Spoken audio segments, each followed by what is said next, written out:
우리 함께 기도하시겠습니다. 하나님, 오늘도 우리가 주님 앞에 나왔습니다. 나의 최고의 기쁨이신 주님을 사모함으로 바라봅니다. 주님의 은혜 속에 우리의 삶이 하나님의 아름다운 은혜의 영광 안에, 그 충만한 축복 안에 머물게 하여 주시고, 또 주님이 주시는 은혜 속에 하나님을 기뻐하는 아름다운 은혜가 오늘도 주님을 바라보는 죄 백성들 안에 충만하고 온전한 은혜로 있기를 소원합니다. 성령님, 우리가 주님을 의지합니다. 성령님, 우리가 주님을 사모합니다. 하나님의 거룩한 은혜로 이루시는 모든 일들을 귀하고 아름답게 세워 주시옵소서. 주님 친히 증거하여 주시고, 전하는 자의 연약함 십자가 뒤에 감추어 주시고, 주님이 사랑하는 죄 백성들을 위하여 주님의 사랑의 음성 들려주셔서 우리가 주님 안에서 기쁨을 확대해가는 천국 제자들이 다 되도록 역사하여 주시옵소서.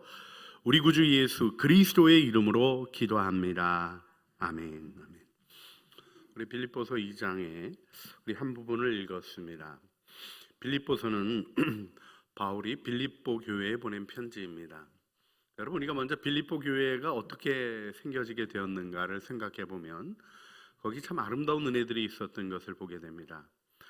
바울이 복음을 소아시아에서 전하다가 환상을 보게 됩니다. 마게도냐 사람이 건너와서 우리를 도우라고 하는 그 환상을 보고 바울이 빌립보 지역으로 움직여가게 되었죠. 마게도냐의 첫 성 빌립보에서 바울은 하나님의 복음을 증거하며 귀신 들린 한 여종을 만나게 됩니다. 우리 식으로 얘기하면 용한 점쟁이였어요. 하여튼 신이 아주 특별한 신이 임해서 모든 것을 쪽집게 같이 맞추는 그런 여종이 있었습니다. 그래서 그 주인에게도 큰 재정적인 부유를 가져다주는 종이었어요. 근데 이 여종이 바울을 보고는 외치는 겁니다. 이 사람은 하나님의 보낸 사람이다. 이 사람은 구원의 도를 가르치는 사람이다. 근데 거기 재밌는 표현 하나가 등장합니다. 바울이 괴로워했다는 거예요. 여러분, 세상에 홍보 중에 이런 홍보가 어디 있습니까? 여러분, 동네 무당이, 용하다는 무당, 왜 이 작두 위에 올라가서 춤추는 무당이 지나가는 저를 보고 하나님의 사람입니다, 그가 구원을 가르칠 겁니다, 이렇게 얘기하면 저는 좀 혼돈스럽기는 하지만 참 주님의 은혜가 감사하다 이렇게 생각할 텐데, 바울은 괴로워했다는 거예요. 왜 괴로워했을까요? 바울의 마음의 목표는 자기 과시가 아니었습니다. 바울의 마음의 목표는 교회라는 외형적인 조직을 만드는 것이 아니었습니다. 바울은 영혼을 사랑했습니다. 그 영혼이 귀신에 눌려 있는 모습을 아파했습니다.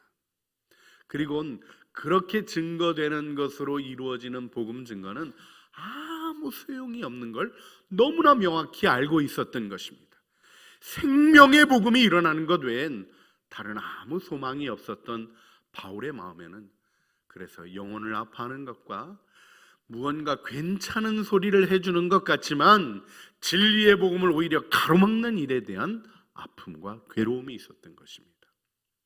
그래서 바울이 그 여종에게 들린 귀신을 쫓아냅니다. 할렐루야. 여러분, 이 아름다운 선택이 오늘 우리에게 있기를 소망합니다. 이 세상에 어떤 것이 우리를 위로할 것 같아도 진리가 아닌 것을 따라가는 일에는 기쁨이 없죠. 여러분, 압살롬 오늘 아침에 묵상하면서 보면 정치적으로 얼마나 탁월합니까? 다윗은 자신의 왕권을 위한 반역이 일어나는 것조차 깨닫지 못하지만 압살롬은 어떻게 해야 사람들의 마음을 얻을 수 있는지 압니다.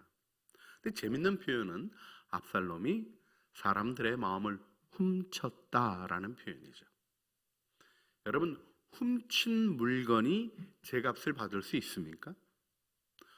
훔친 물건이 제 역할을 할 수 있습니까? 그는 사람의 마음을 훔쳐서 그 마음이 마음되게 하려고 했던 일이 아니었기 때문에 훔쳤다라는 말로 표현되는 것이죠. 작물은 도둑질에서 얻은 물건은 원래 가격이 무척 낮습니다. 원래의 용도대로 쓰여지기가 어렵습니다.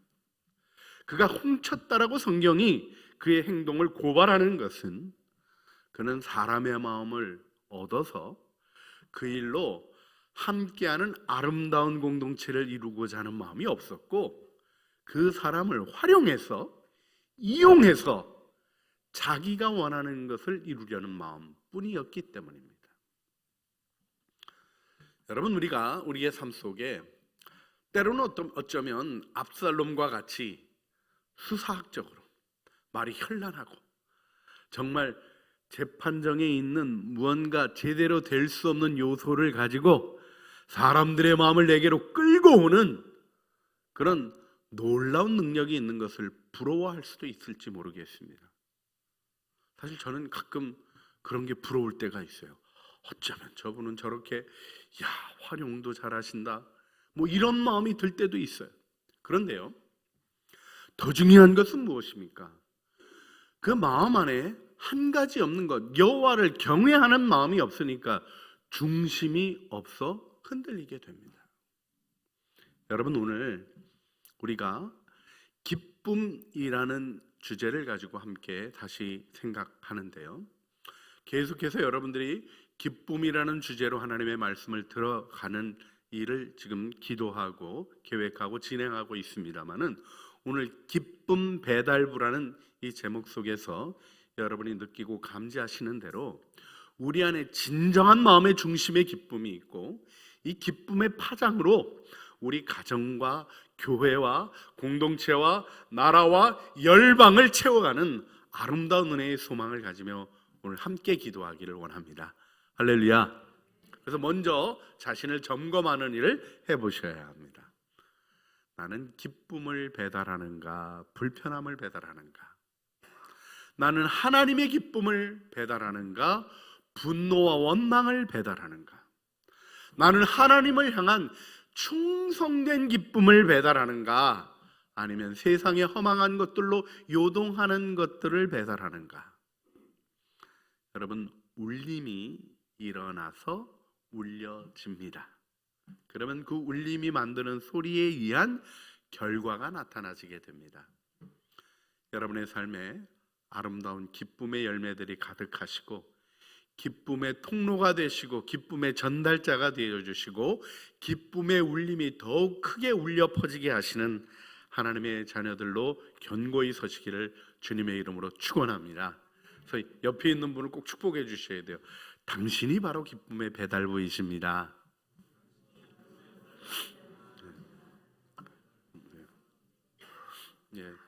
그 기쁨의 배달부이십니다 하고 뭐가 달라졌냐면, 설교 시작할 때 경직됐던 얼굴이 굉장히 밝아지셨어요. 여러분, 우리가 기쁨이라는 말 표현만 해도 달라져요. 어떤 일들 속에서 보게 되면요, 말 한마디 때문에 마음이 다 상하게 되는 때가 있잖아요. 말 한마디로 천냥빚을 갚을 수 있는가 하면 말로 생애 수레바퀴를 불태울 수 있는 거예요. 그런데 우리가 과연 기쁨의 배달부로 하나님의 기쁨을 나누는 사람으로 살려면 어떻게 해야 되는가 하는 고민을 해야 마땅한데요, 때로는 그것도 반추하지 않고 기쁨은커녕 원망으로 가득 차서 원망의 노예가 되어서 원망을 계속 뿜어내는 거친 자기의 수치의 거품을 뿜는 거친 바다의 물결과 같이 우리의 마음이 혼돈되어지고 진리로부터 떠나 있을 때가 얼마나 많이 있습니까? 여러분, 오늘 우리가 주님 안에서 참된 기쁨의 영적 능력 안으로 들어가기를 소원하고 그 기도를 함께 이루기를 바랍니다. 이때 여러분, 우리 안에 있는 기쁨이 자라가는 일과 기쁨의 종류들을 더 알아가는 은혜가 있어야 되죠. 여러분, 예수 믿으면 믿음의 기쁨이 있게 됩니다. 할렐루야. 그 믿음의 기쁨이 자라가시기를 바라고, 이번 주일에는 구원의 진리를 아는 기쁨에 대해서 말씀을 나눌 텐데, 하나님이 주시는 기쁨으로 우리 마음이 점령되어지고 진리는 타협 없이 견고히 서는 것처럼 하나님의 은혜의 기쁨이 우리 안에 온전히 세워지는 축복 얻기를 간절히 소원하게 됩니다. 여러분, 우리가 생각할 때 믿음의 기쁨이 있는 거예요. 할렐루야. 예수 믿으면 기뻐지죠. 뭐 때문에 기뻐집니까? 첫째는 예수 믿고 나서 기뻐지는 실제 우리의 마음 안에 있는 변화가 일어나는 것은 영적인 성장이 이루어지며 말씀이 깨달아지는 기쁨이 있어요. 성경을 읽으며 기쁨을 발견하게 됩니다. 예배를 듣고 설교를 들으며 은혜를 받는다고 얘기하는데 그 표현이 다시 한번 성경적 개념으로 정확하게 얘기하자면 영적 발돋움이 이루어지는 기쁨이죠. 은혜 받았다라는 말은 그 기쁨이 내 안에서 솟아나기 시작하는 거예요. 아, 이거였구나. 아, 이렇게 하나님이 계획하셨구나. 이렇게 알아가는, 진리를 아는 기쁨이 우리 안에 있는 아름다운 축복입니다. 그런데요, 기쁨은 그 기쁨의 근원으로 더 다가가게 합니다. 우리의 기쁨이 성장하며 우리들이 그 다음 단계로 더 알아가게 되는 기쁨은 어떤 것입니까? 하나님이 기뻐지는 거죠. 여러분, 신앙생활하면서 성숙해 간다는 게 어떤 거냐면 예수님 바라보고 기뻐지는 거예요. 할렐루야. 매우 당연한 얘기 같지만 이 실제가 교회의 역사 속에 중요한 증거로 나타났었고, 복음 증거의 능력은 바로 여기로부터 나왔던 것을 우리는 꼭 기억해야 됩니다. 예수님이 좋은 걸 어떡합니까? 우리나라 사람들이 그 고백을, 사실은 또 딴 나라 선교사님이 더 많이 부르셔가지고 그러긴 했습니다만은, 이 기쁨이 일어나는, 주님의 인격이 일으키는 기쁨, 이게 아주 중요한 그 다음 단계로 우리가 꼭 알아야 될 기쁨이죠. 그런데 기쁨은 여기 멈추지 않고 우리의 일상으로 내려옵니다. 우리의 삶의 모든 순간순간에 언제나 함께 하시는 주님, 성령으로 깃들어 계시는 성령 하나님의 기쁨을 발견할 때 우리는 일상을 주님과 더불어 살아가며 예수님의 임재를 기뻐하고 주님과 동행하는 기쁨의 증인들이 되는 것이죠. 여러분, 기쁨의 목표를 좀 더 구체적으로 뚜렷하게 여러분의 마음에 세워가시며 그 은혜의 성장을 이루시기를 주님의 이름으로 축복합니다. 이때 우리가 갈등이 되는 양자의 신앙적 태도의 요청을 경험하게 됩니다. 여러분, 교회 나오면 해야 된다는 얘기가 많습니까? 안 해야 된다는 얘기가 많습니까? 세상살이 하면서 교회에서 세상으로 나가면서 할 일이 많은 것 같아요? 안 해야 될 일이 많은 것 같아요? 안 해야 될 일이 좀 더 많은 것 같지 않으세요? 그래서 이게 사실은 두렵고 떨림으로 너희 구원을 이루라. 지금 빌립보서에서도 우리가 뭔가 절제되고 우리 자신이 무장하고 세상으로부터 물들지 않기 위한 노력을 해야 되는 걸 강조해요. 여러분, 이 신앙의 훈련이 정말 중요합니다. 이 의식이 없는 사람은 세상과 교회의 구분을 할 줄 몰라요. 신앙생활과 세상살이를 구분할 줄 몰라요. 그런데 이제 또 요즘은 헷갈리는 얘기를 많이 들어요. 우리가 삶이 예배다, 그리고 우리의 일상에서 하나님의 복음을 증거하는 복음적 삶, 선교적 삶을 살아야 된다. 요즘 선교 주제가 Life as Mission 이런 것 쪽으로 뚜렷해지고 있습니다. 근데 그 말은 우리가 신앙적인 내용을 가지고 있는 것과 세속주의적인 것이 구분되지 않는다는 얘기가 아니에요. 이 경계를 무너뜨리는 것이 세속이 우리에게 들어오는 거 얘기가 아니라 무엇입니까? 하나님이 주신 뜻과 거룩함이 세상을 점령해가는 하나님의 통치를 펼치는 거죠. 이때 우리가 의식적으로 알아야 될 것이 무엇입니까? 가만히 있으면 세상에 물들 수 있는 존재라는 걸 이해해야 되는 거죠. 초대교회 성도들의 신앙훈련 중에 정말 중요하게 있었던 영적 훈련이 뭐냐면 금식이었어요. 좀 교부들 글 보면 요즘 사는 우리들의 삶은 있잖아요. 거의 사단에게 매여 사는 삶이에요. 문장이 그렇게 나와요. 금식하지 않는 자는 영혼을 사단에게 넘겨준 자다. 금식을 해야 된다는 거예요. 할렐루야. 놀렐루야라는 분위기로 갈까 해서 참 조심스럽습니다. 그런데요, 왜 그랬는가를 알아보시면 우리가 배워야 될 중요한 메시지가 있어요. 여러분, 먹는 것을 안 하는 게 금식입니까? 사실 금식은 기도를 위하여 음식을 내려놓는 거죠. 근데 중요한 게 그거예요.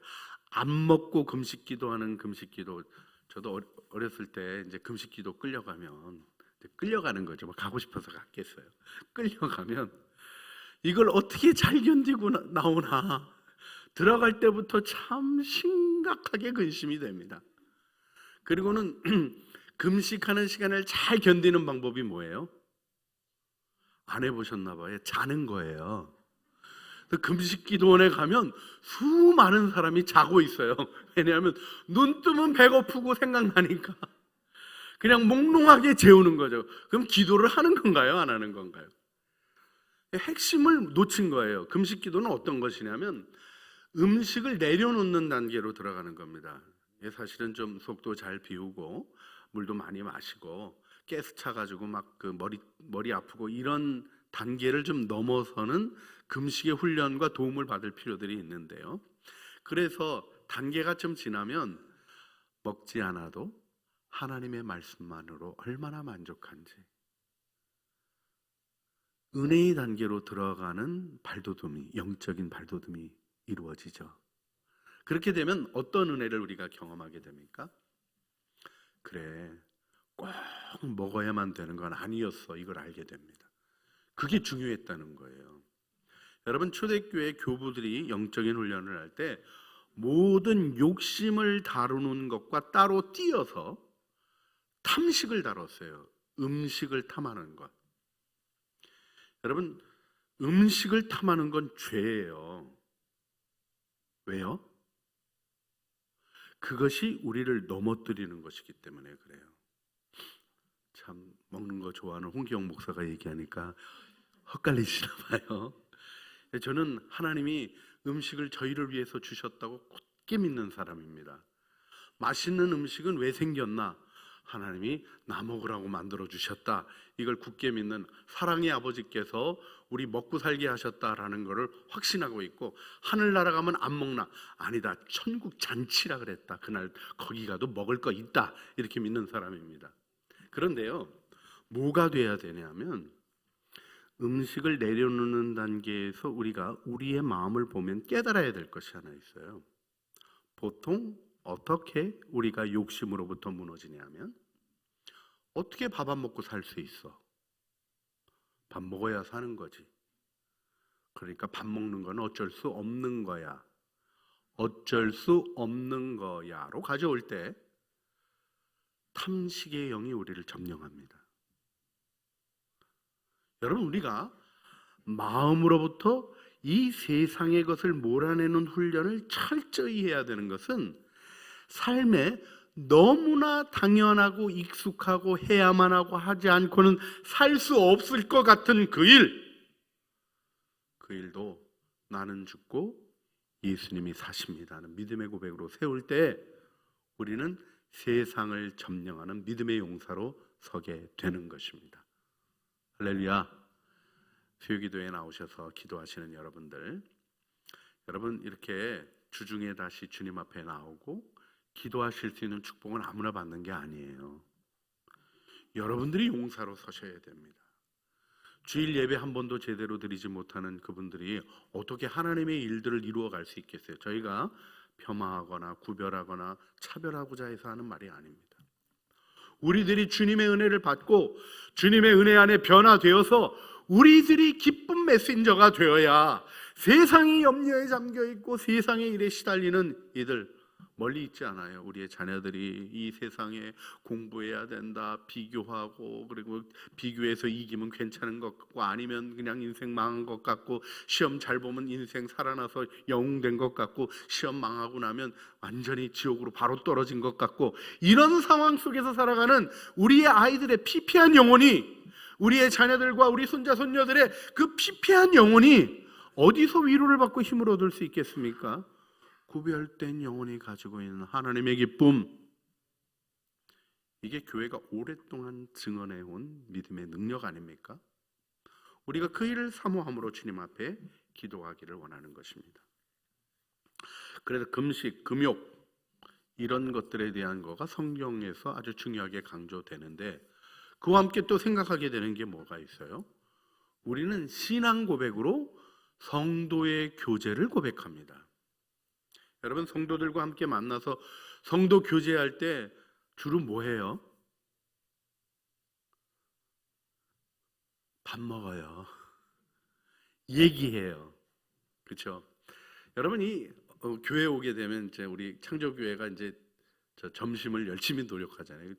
참 탁월한 교회입니다. 우리는 아직까지도 헌신적으로 봉사하는 하나님의 일꾼들이 있는 자랑스러운 교회예요.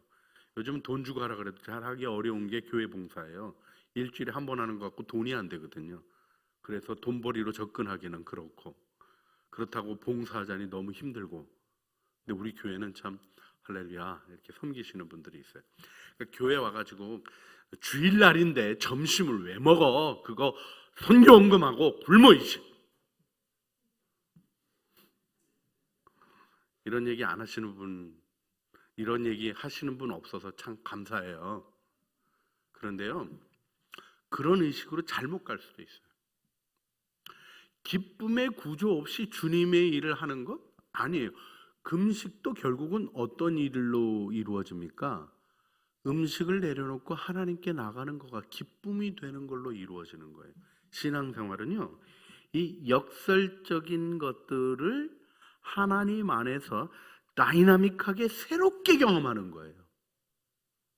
이 축복 속에 우리가 있는데, 여기서 우리들이 어떤 것을 추구해야 될 건가에 대한 고민이 있다니까요. 여러분, 그리스 철학에도 뭐 스토아 학파 있고 에피큐리안들이 있고 그랬어요.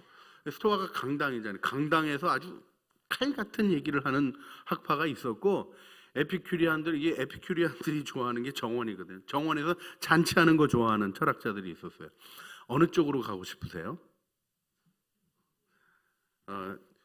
에피큐리안이 좋지, 이런 것 갖고는 그리스도인들의 경건함을 세울 수 없고요. 스토아 학파, 참 이게 맞는 거지 하는 거 가지고는 율법주의자가 될 수밖에 없고, 그런 게 우리에게 있는 거예요. 하나님의 은혜를 향하여 나가는 마음 속에 하나님의 것을 경험하는 충만한 은총이 있어야 되는데, 이때 중요한 게 뭡니까?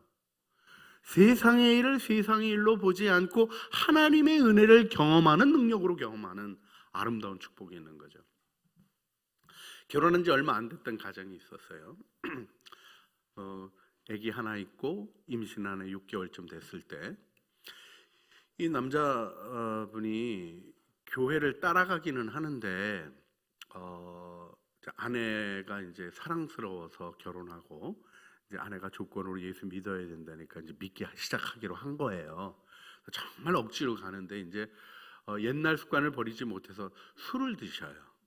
술을 드시면 조금 드시는 게 아니라 얼큰하게 드신다 그러나요? 이렇게 많이 드셔요. 어느 날 이제 결국은 사고를 친 거예요. 술 먹고 퍼져서 집에 들어왔는데 손목에 보니까 결혼 예물 시계가 없어진 거예요. 아내가 분노했습니다. 내 결혼 약속을 어디다 버리고 온 거냐고, 술값으로 냈냐고 이렇게 하니까 남편이 진짜 이거를 잊어버린 걸 어떻게 할 수가 없고 찾을 수도 없고 그래가지고 잘못했다고 그러고 무릎 꿇고 싹싹 빌었어요. 아내 마음 돌이키느라고. 그랬더니 아내가 담배 당장 끊고 그 다음에는 아주 엄격한 규칙들을 제시하기 시작했어요. 교회 빠지지 말고 했더니 무조건 다 네 했어요. 그래가지고 그 집이 분위기가 확 바뀌었습니다. 보통은 70 넘으셔야 여왕이 등극하시는데 이 집은 일찍이 등극하셨어요. 그래서 완전한 통치를 이루셨습니다. 근데 문제는 뭐였냐면 이는 뒤에 전셋집 움직이는데 짐장 밑에서 시계가 나온 거예요. 완전히 전세 역전될 상황이 된 거예요. 그런데 이 남편이 2년 동안 끌려다니며 교회 가다 은혜를 받으신 거죠. 그래서 진짜 역전이 일어난 거예요. 여보 여기 있었는데 나 너무 미안해 하고 이제 아내가 그걸 찾아가지고 얘기를 하니까 아니 이거 똑바로 못 감수해가지고 짐장 밑에 넣어놔가지고 응? 나를 이렇게 고생시켜 이렇게 나온 게 아니라 여보 너무나 감사하다고 당신 때문에 담배도 끊고 술도 못 먹게 돼서 이제 술 중독 증세도 없고 예배 드리면서 하나님 알게 돼서 여보 시계 잃어버렸던 게 얼마나 감사한지 이렇게 얘기를 했대요. 이런 가정이 세상에 존재하나요? 듣기에는 은혜스러운데 굉장히 실제 하는가가 의심스러운 것처럼 여겨지는 시대를 우리가 살아갑니다. 왜 그럴까요? 기쁨의 파장을 만드는 일이 중요한 일임을 알지 못하기 때문에 그래요. 여러분 기쁨은 진정한 기쁨은 개그맨들이 웃기는 거라든지 뭐 좀 옛날 코미디언들이 웃기는 거라든지 이런 웃기는 것들은 표면을 울리는 거예요. 그러나 내면을 울리는 진정한 기쁨은 삶에 여운 있는 파장을 만들잖아요. 그때 생각만 해도 기뻐지잖아요. 여러분 꼭 좋은 일만이 기쁨을 만드는 게 아닙니다. 어렵고 아픈 일들로 기쁨을 만들어내는 일이 오히려 있게 되는 것을 경험하는 게 그리스도인 아닌가요? 여러분 오늘 우리가 하나님 앞에 기도했으면 좋겠어요. 오늘 디모데가 언급이 되고 에바브로디도가 언급이 됩니다. 바울이 18절에도 기뻐하라고 얘기하고 3장 1절에도 기뻐하라고 얘기합니다. 이 빌립보서는 헬라어 두 단어로 요약된다고 얘기해요. 카이로 카이레테 나는 기쁘니 너희도 기뻐해라. 그것이 바울의 고백이에요. 바울이 빌립보서를 어디서 썼다 그래요? 옥중 서신이 뭡니까? 네, 이렇게 옥돌 있는데 이렇게 해서 해놓고 거기 앉아서 옥방석에 앉아서 썼다는 게 아니라요. 감옥에 갇혀서 썼다고요. 바울의 삶에는 고통이 있었어요. 힘들고 어려운 것이 있었어요. 그러나 바울의 마음에는 그 갇혀져 있는 것이 가둘 수 없는 마음의 기쁨이 있었어요.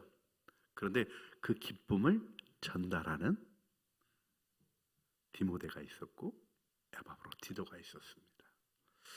여러분 이 기쁨의 전달자로 서는 일에 대한 소원을 세워서 우리 주님 앞에 나가기를 원해요.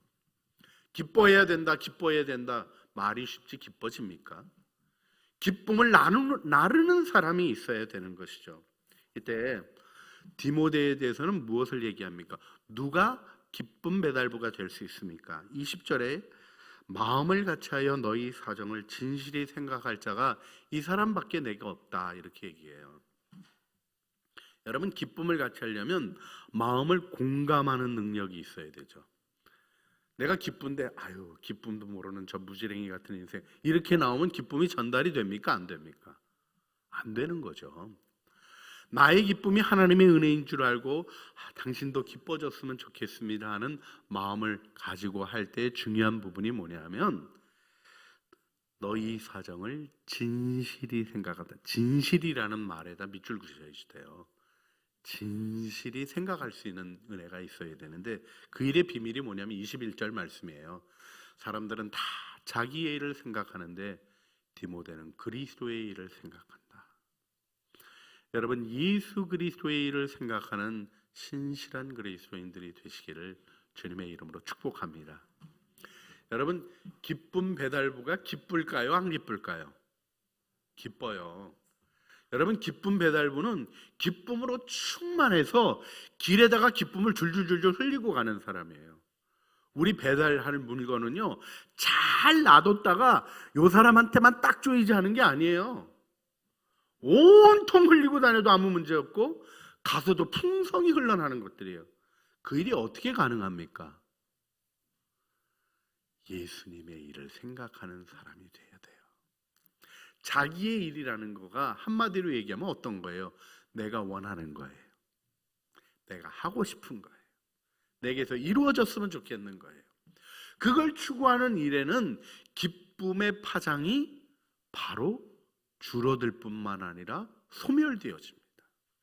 그러나 대상의 유익을 추구하는 기쁨, 그리스도를 위한 일, 그리스도의 길을 알기에 그 길을 따라가는 기쁨은 예수님, 나에게도 주님처럼 살 수 있는 이 은혜를 주셨습니까?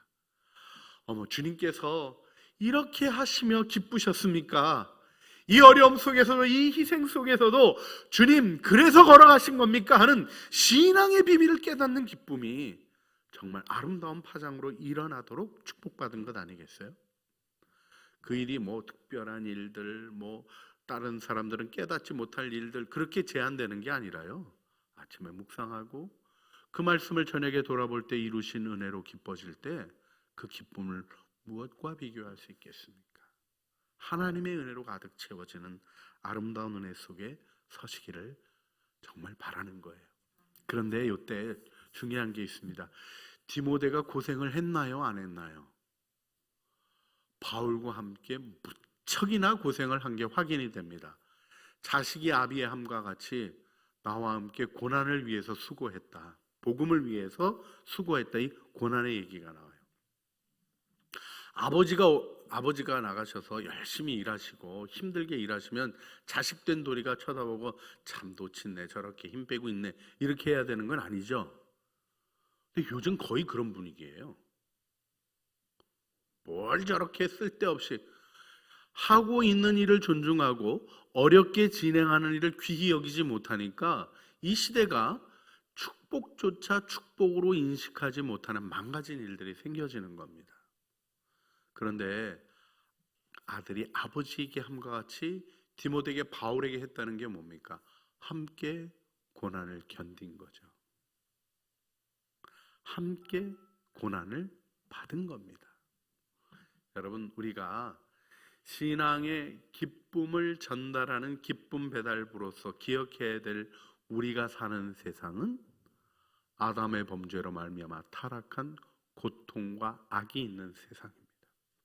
이 고통과 악이 있는 세상을 고통으로 힘들어하고 악으로 괴로워하고 어려움들이 몰려오고, 전쟁의 어려움, 경제적인 어려움, 생각하면 힘든데 몸까지 안 좋고, 그런데 와가지고 속상하게 한마디씩 툭툭 던지는 괴로운 인생까지 옆에 있으면 기쁨은 무슨 기쁨 하고 나올 수밖에 없는 게 솔직한 고백이에요.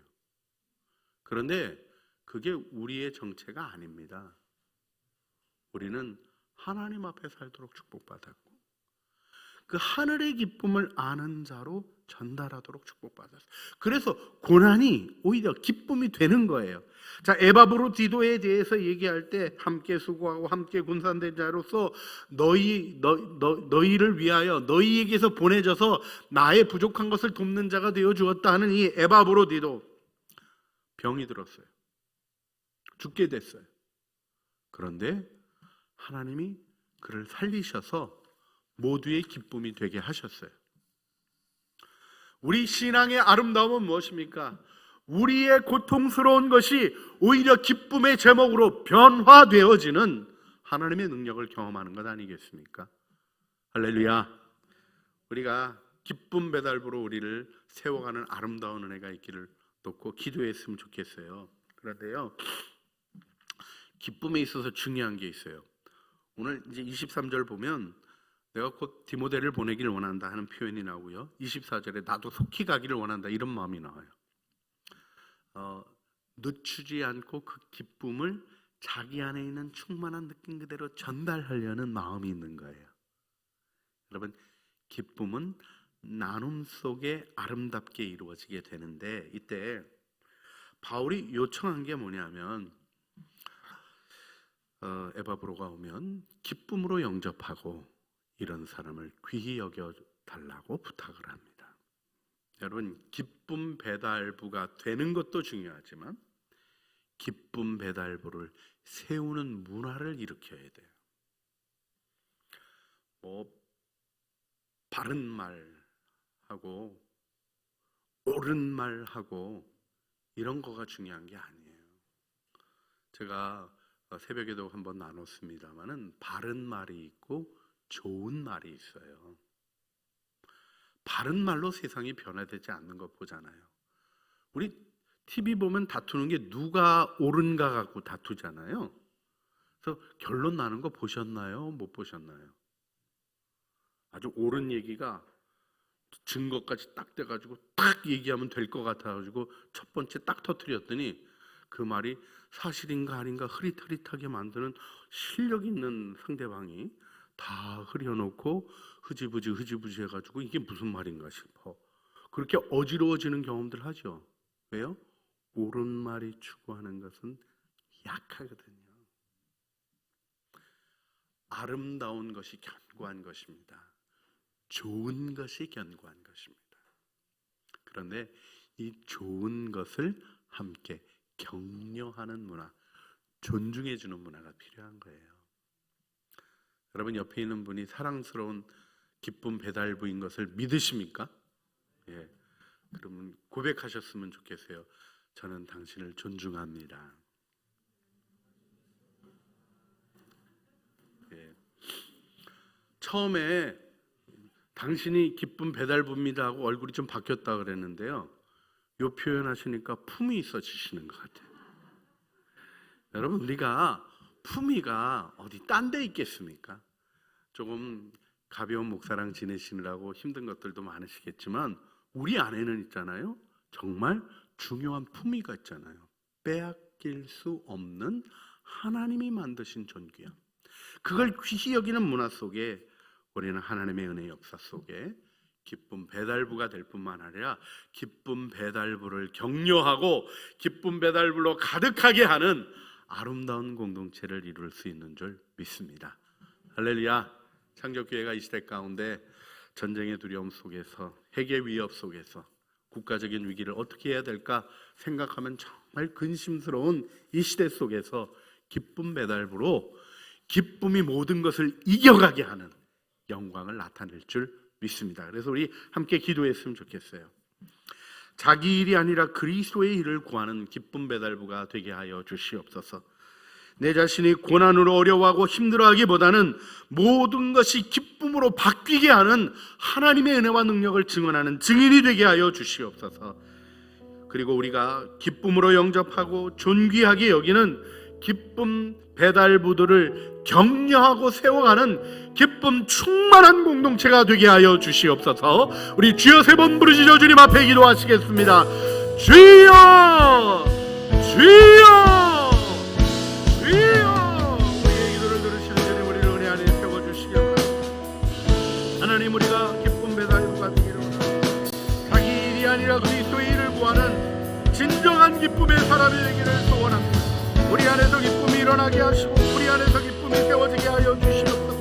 하나님 나의 어려움으로 나의 고난으로 나의 힘든 것으로 내리 눌리는 삶이 아니라 하나님의 기쁨을 증언하고 기쁨을 세워가는 능력의 사람으로 서게 하여 주시옵소서. 뿐만 아니라 우리가 하나님 이렇게 하나님 자신을 희생하며 섬겨가는 이들을 격려하고 기쁨을 일으키기 위하여 애쓰고 노력하는 이들을 귀히 여기는 기쁨의 문화를 만들어가게 하여 주시고 하나님 우리에게 예전이 바뀌어지게 하시며 우리의 문화가 바뀌어지게 하여 주시며 우리가 비난하는 말들과 어리석은 말들로 가득한 이 세상을 살아가지만 하나님의 기쁨이 되어 하나님의 기쁨을 증거하는 천국 증인들이 되게 하여 주시옵소서. 하나님 오늘도 우리가 주님 앞에 나왔습니다. 주님이 우리의 기쁨이십니다. 우리의 삶의 곳곳에 성령으로 깃들어 계시며 우리 안에 진정한 기쁨을 일으키시기 위하여 기쁨의 선물로 우리의 모든 세상을 채우신 주님, 때로는 아픔과 고난의 자리에도 우리와 더불어 아파하시고 힘들어하시는 주님의 사랑 보여주심으로 은혜의 기쁨 누리게 하시는 주님의 이름을 찬양합니다. 기쁨의 눈물을 흘리며 주님 따라가는 아름다운 은혜 속에 축복하신 그 길 우리 끝까지 잘 걸어갈 수 있게 도와주시고 이 믿음의 싸움을 싸우는 기쁨 배달부가 될 뿐만 아니라 이 기쁨의 문화를 존중히 여기고 귀히 여김으로 세워가는 하나님의 사람들 되게 하셔서 창조의 계절이 기쁨의 계절이 되게 하여 주시고 우리들의 삶이 하나님의 기쁨을 증거하는 천국 영광으로 가득하게 하여 주시옵소서. 우리 구주 예수 그리스도의 이름으로 기도합니다. 아멘.